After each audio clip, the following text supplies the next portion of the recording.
The president is creating a new branch, Space Force, which Mark will run. What? It's a workplace drama, just like The Office, with very high stakes, but at the same time, you see all the characters have three-dimensional lives outside of work, which is very cool. The idea that, okay, how do you form a new branch of the military that's supposed to deal with outer space? Who would, that's a funny idea. Let's put characters together that would make that even more insane. We're going to eat your guts.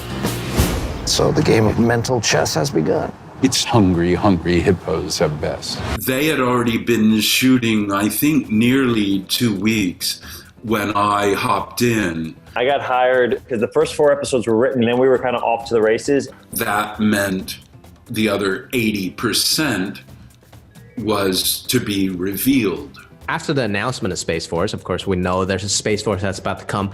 I've never been a part of a project that the timeline is happening at the same exact time. I remember we were on set and someone announced that these are what the Space Force camos are like. And then our social media team is like, well, these are what our camos look like. And I was like, that's right. We have camos too. And they're like, this is our emblem. And they're like, well, this is our emblem.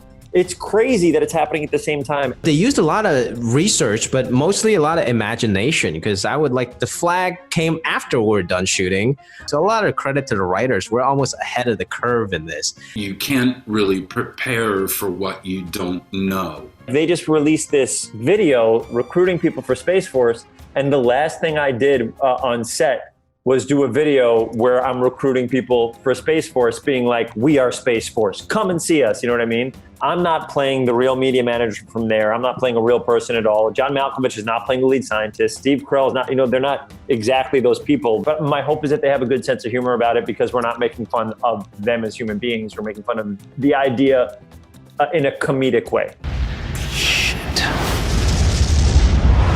How many times do I need to apologize? Show at the end, it's somewhat patriotic. It's just a parallel universe. So it would be interesting to see as the show progresses, as the fan watches this, how the real Space Force will react.